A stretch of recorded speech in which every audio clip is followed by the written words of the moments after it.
Morning friends, আজকে হচ্ছে নবরাত্রির চৌথা দিন। তো সকাল সকাল কিন্তু একদম ভিডিওটা আমি বানাচ্ছি।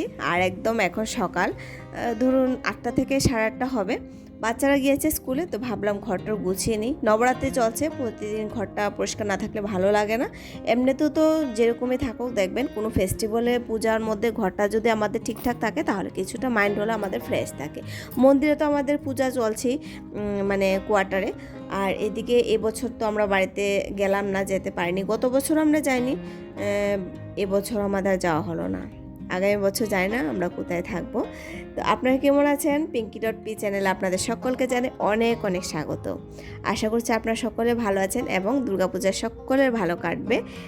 তো এই যে এখন কিন্তু আমার মোটামুটি ঘরটা গোছানো শুরু বলতে পারেন।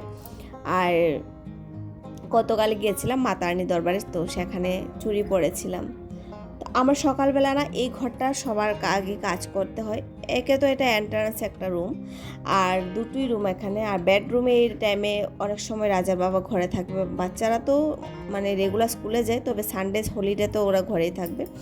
আর বেডরুমে এই টাইমে রাজার বাবা ঘরে থাকে, শুয়ে থাকে, নতুবা মোবাইল টোবাইল দেখে। সেই জন্য আমি পুরো ঘরটা আমি একদম খুলে ভিডিও বানাতে পারি না। তো চেষ্টা করবো আগে থেকে কী করা যায় দেখি। এদিকে এখন কাপড়গুলো কিন্তু রাজের জন্য একটা বাস্কেট নিলাম। আমি এতদিন খোলাই রাখতাম, তো ভাবলাম হঠাৎ করে আমার মনে হয় যেন একটু কীরকম জানি মনে হয়, তো ওর জন্য একটা বাস্কেট নিলাম। বাকি বাবার তো কাপড় রাখার বাস্কেট আছে, তো রাজার জন্য একটা এই ধরুন 1 সপ্তাহ আগে একটা বাস্কেট নিয়েছে, একদম রিজনেবল প্রাইস।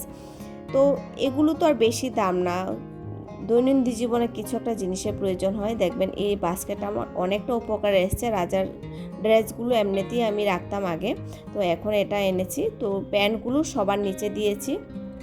আমি আর একটু বড় খুঁজেছি, কিন্তু ওইটা অনেকটা দাম ছিল, তো সেই জন্য আমি ছোটোটা নিয়েছি, বাস হয়ে যাবে। আর বাকি তো আমি রেগুলার কাপড়ই রাখবো এখানে।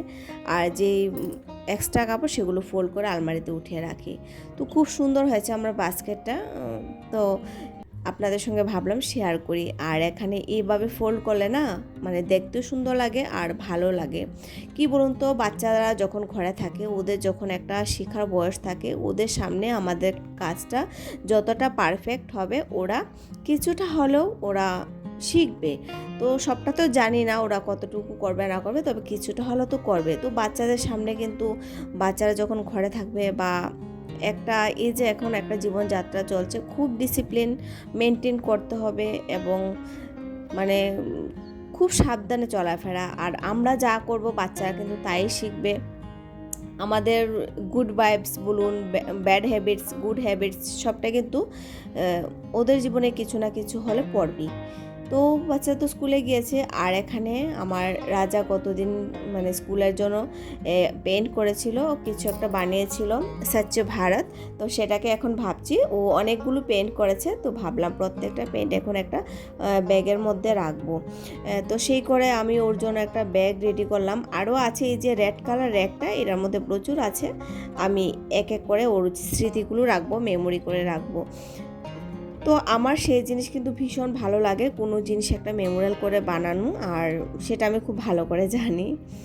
তো সকালবেলা না আমার কাজ করতে হলে কতবার যে ডাকাডাকি শুনতে হয়, বা এদিক ওদিক মনে থাকে না, কিন্তু মাইন্ডটা একদম গুলিয়ে যায়, কোন কাজটা করব না কোনটা না, এরকম একটা হয়ে যায়, ভুলেও যায় মাঝে মধ্যে।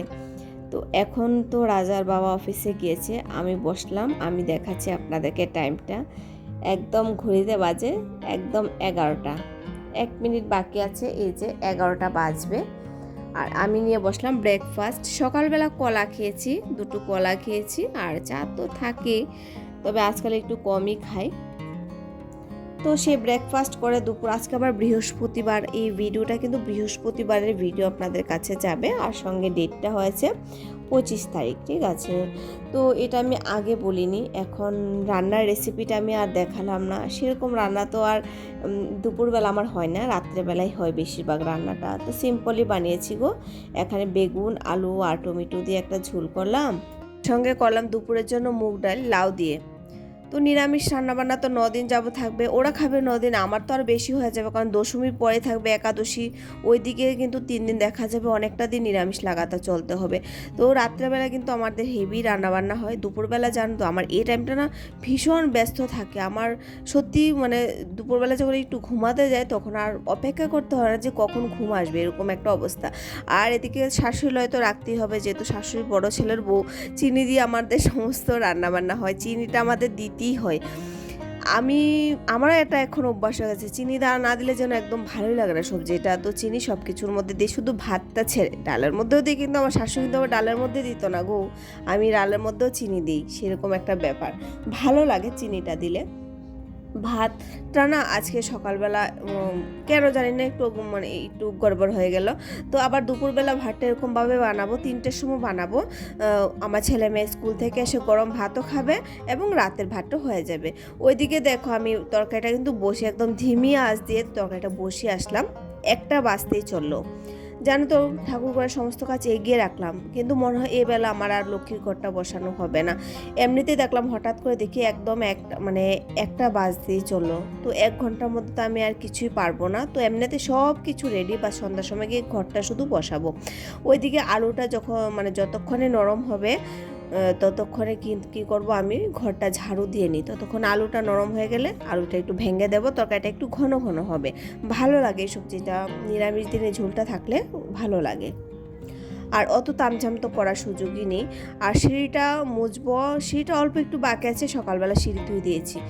আজকে এখানে আমার গন্ডগোলটা হয়েছে, সিঁড়িটা যদি না ধুতে যেতাম আজকে, তাহলে আমার ওই ভেজালটা হতো না। সিঁড়িটা ধুতে গিয়ে আমার সময়টা অনেকটা চলে গিয়েছে।